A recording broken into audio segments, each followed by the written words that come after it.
Welcome to Aston Means Business, a podcast from Aston Business School.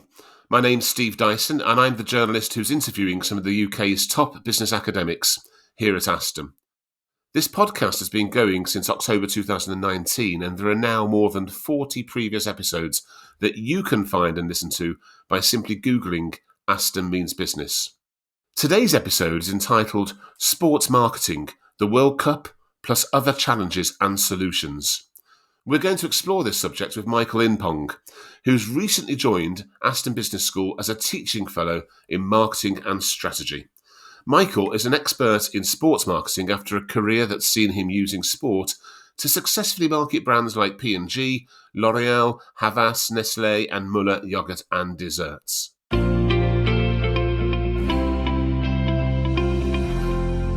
Hello to you, Michael. Hello, Steve. Thanks for having me. No problems, Michael. Great to have you along. Michael, you've come from a blue chip marketing background. Now you're into sports marketing. It all sounds like quite an unusual background. So tell us more about that. I started my career in regular FMCG marketing, Procter & Gamble, where I spent 8 years. Then, there was L'Oreal, there was Nestlé, there was Muller. So basically, I sold yogurt, shampoo, cleaners, Febreze, desserts, and chocolate desserts. That was really fulfilling.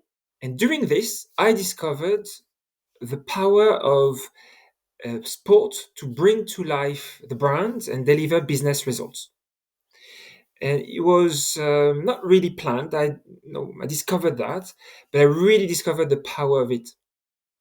Therefore, I drilled more into it, and that was very successful. And therefore, I decided to make it the focus of my new company.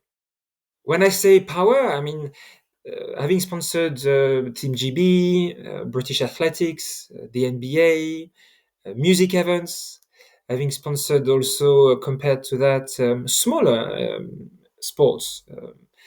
It was really impressive to see how much, when well done, marketing with sport could really step change a brand, transcend the brand, and give fantastic business results.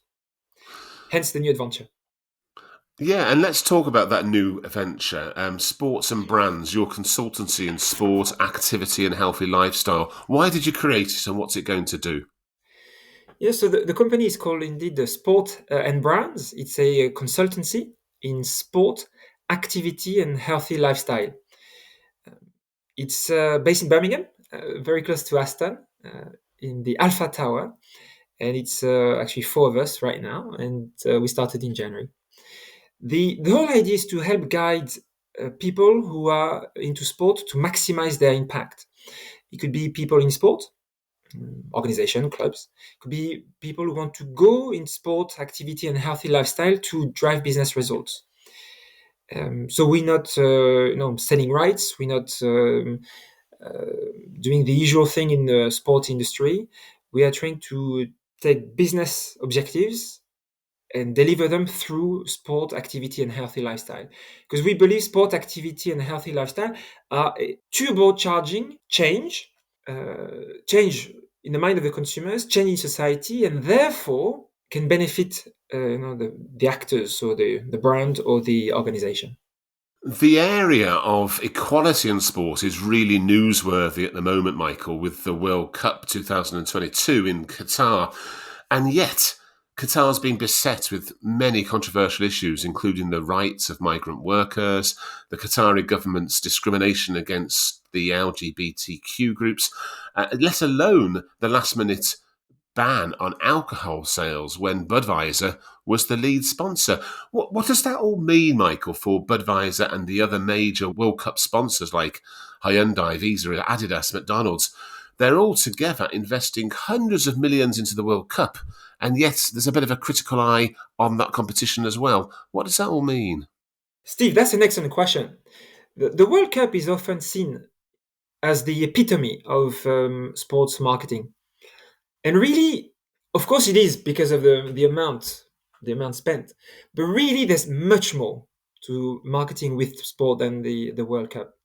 And what we see at the World Cup is people putting a badge, a logo, in front of millions and millions of people so that you get to know them, get to know brands you didn't know before.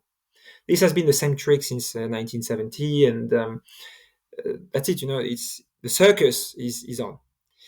I think what's much more interesting for brands and organizations is to take the power of sport, um, activity, and healthy lifestyle to deliver business goals that are not just sticking a logo on the back of a board in a World Cup.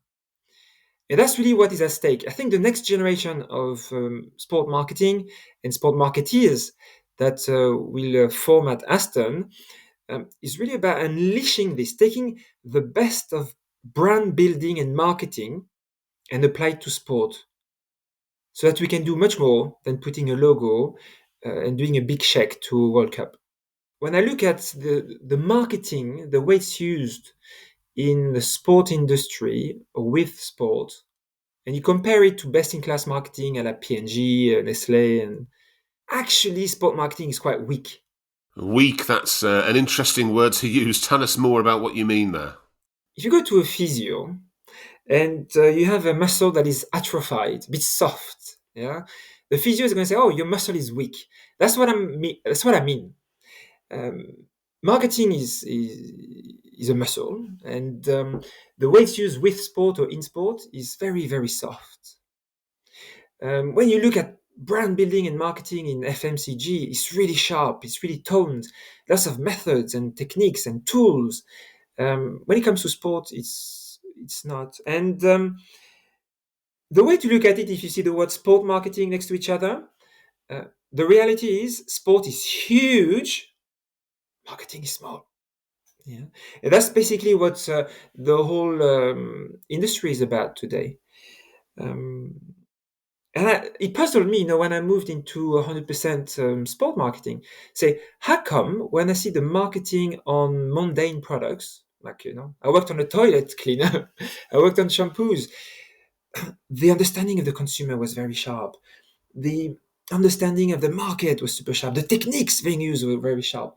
When it comes to something so powerful and impactful as sport, and you apply marketing to it, it's quite soft. It's basic stuff, basic marketing. And I think that there's really three reasons for that. Number one, when people say sport marketing, they actually really mean sponsorship. Yeah. So you would imagine this situation. You're in office, say, "Yeah, I've done great sport marketing. Yeah, well done. High five. What have you done? Well, I've put a board behind someone, or I've put a logo on her or his short, a rugby player. Oh wow, yes. It's not. It's putting a logo on a board is not marketing. It's just putting something in the front of people.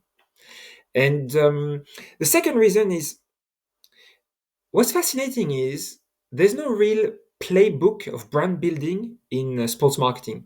So I've met and I've sponsored many organizations. I've declined many organizations. I've declined, most of the Premier League, football and rugby, and there's no obvious method. When you go to big marketing companies, they have a method, proven, tested, data-based. There's no method here. And the third one, what's fascinating, is what I call the emperor's new cloth. Well, I call it the emperor's new kit. Um, there is around people in sport and brands, there is a whole world, an illusion of the world being created that stops you from trying to get real, basically. So you are circled with an industry saying, yeah, that's great, put logos, and that's exactly the great marketing you should do. And then, by the way, I give you lots of tickets and I give you VIP access, and here's a shirt signed by whoever. And somehow they make you all soft and protected in a world that is unreal. Where someone should tell you, you're out of touch, you're not connecting with the right audience. By the way, putting a logo on your shirt is not going to give any sense of values. You don't know, a brand with a name on the shirt doesn't project any values, right? Or any purpose. You don't know what they stand for. You just know their name. And but nobody's getting real with you. They're trying to give you an illusion. Hence this emperor's new kit image. So three things really. Sports marketing, people actually think it as sponsorship. Second is there's no method. And the third one is this illusion being created around sponsors that everything is fine, but it isn't. That all makes great sense, but with those as the potential problems, what's a solution, Michael? How can firms and brands get smarter with their sports marketing? Well, I have five items, five solutions to explore. Number one, it really starts with a mindset. So we need to stop saying sports marketing.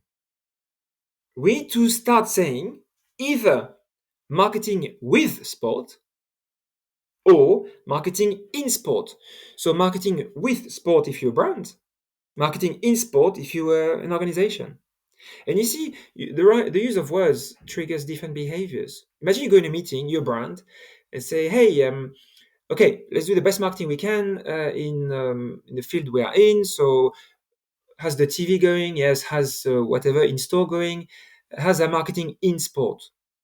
And then you trigger the use of methods and consumer understanding, brand equity, brand character that are really leveraged in sport versus, say, oh, yeah, it's sport, they do whatever they want. And the same with organizations. Marketing in sport is a way to say to people, well, in sport organizations, you have a marketing department that needs to be trained and developed and work on situational analysis, on consumer deep dive, on storytelling, on expert marketing communications. It really puts them on the map. That's number one. It's the mindset and the use of the right words. Number two, I would say the solution is methods. Building a brand building method in sport that is with sport, activity, and healthy lifestyle that is well designed for that. I once was with the British Taekwondo, and they said to us, take care of the process. The process will take care of the outcome. And that's the same thing. What is the method that we should use in sport? And fine tune it and take care of that. Not freestyling. And marketing is easy. You need to make some choices. What is your brand equity? What are your points of difference? What is your brand character? What are the reasons to believe of your benefit? Choices you just make. It's like you would do on high level marketing on a shampoo or laundry powder. Number three, I would lead with the mind and leave the emotions out. What's weird about sport is it's very emotional. So therefore, people project. They like or they don't like a team, or they like or they don't like a sport that they sponsor. Whereas, whether you like or not a toilet cleaner, you do the best marketing you can. So sport, lead with the mind. That's number three. Four, unleash the storyteller. I think the incredible power of sport and activity and healthy lifestyle is to tell stories. And those stories are not necessarily those where you put a big logo on a football stadium. It could be the story of a para race in Liverpool. The human stories you can extract. It's the stories of the people behind a sport victory or defeat. It's the stories of women's sport. When some of the athletes today, when they were young, they were told they couldn't play football, and now they are, winning titles. Those stories are nuggets that need to be unleashed, brand built to express the brand values. And that's really the heart of it, the heart of the power of it. And that's why I see the next 5 or 10 years. That's why I launched the company, is to go after this, to unwrap this and really make everybody benefit from it, the brands and the organizations. So unleash the storyteller is number four. And number five is innovate. Actually, if you think about it, Steve, what is called sports marketing hasn't really evolved over the last 40, 50 years since Pelé in the World Cup. It's the same. I mean, the Leo Messi ads are the same as Pelé in the 70s, frankly. So it's time to innovate. Every single industry, every single marketing um, in specific industries, they've been evolving, innovating. Sport marketing hasn't really. So innovate is number five. So one is mindset, second is method, third is lead with the mind, four is unleash the storytelling, and five is innovate. That's great stuff. Thinking of those five things together, Michael, can you give me any examples of top names who are doing what you've described, or who are certainly leading the pack in succeeding with their impact through proper sports marketing? Yeah, for instance, I had the privilege to present at a conference recently with Diageo. And Diageo in sports is, for instance, Guinness. Guinness is is rugby, but it's actually much more. Diageo is much more than Guinness. It's also brands uh, of many different spirits. And you realize that Diageo, over time, over geographies, their storytelling of sport to drive values is extremely strong.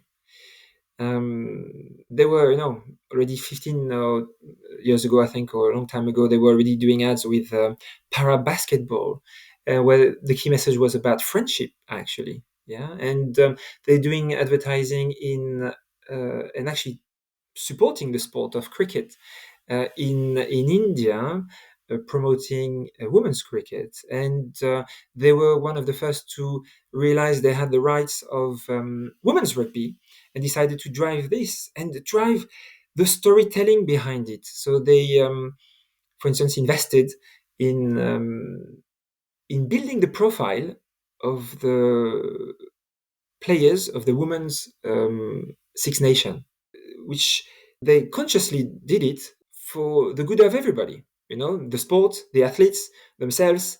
They understood that the property need to be charged with storytelling, and they use their method. The points I was talking about. Their mindset is very much marketing in sport. They have a playbook. They're a fantastic company. They use it to on sport, and they innovated, and all the things we discussed about, and the storytelling, and lead with the mind, and they are really top class in this level on many geographies, many brands. Away from work for a moment, Michael, I understand you're also putting some time and energy into various charity work, focusing on sports' impact on wider society. Tell us more about that. I'm on the board of charities related to sport, and more than sport is the impact of sport on society. And there are things that are close to me because I benefited from, I guess, the education of sport in my life. And so I'm on the board of a charity called the Women's Sport Trust since 2017, so before the bandwagon. And the idea is to help raise visibility and an increase impact of women's sport. The charity is now, this year was 10 years old, actually.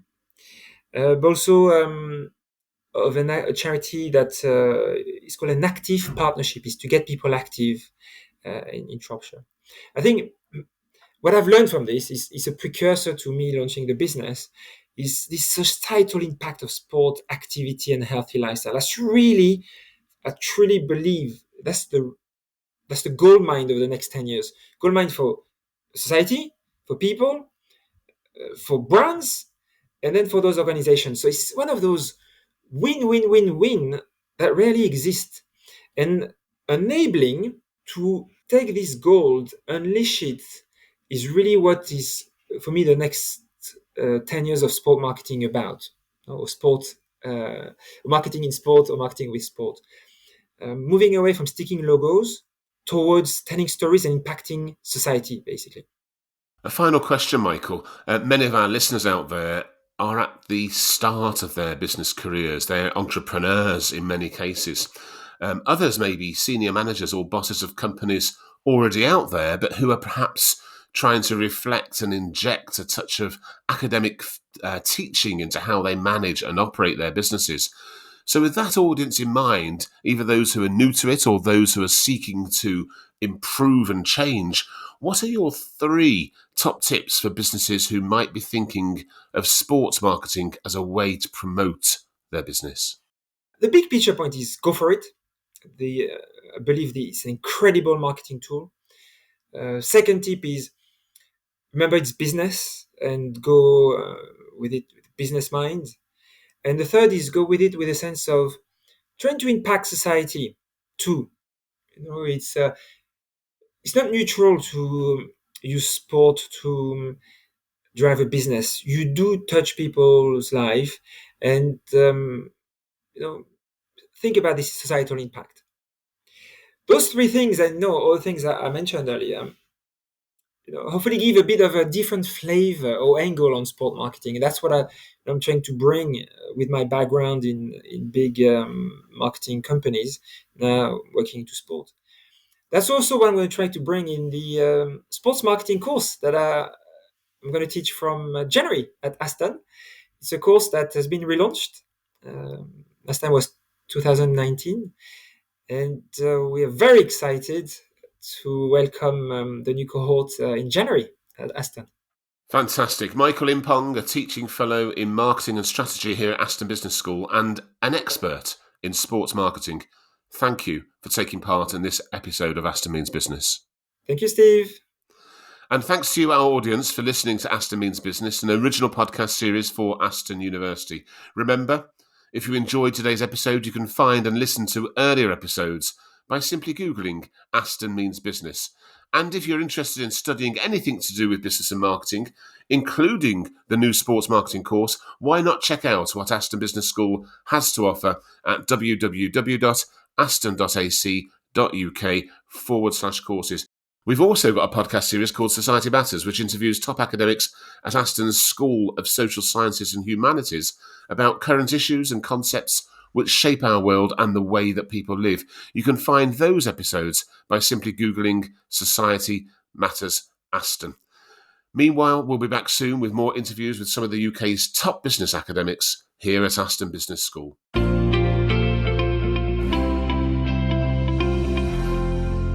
Aston Means Business.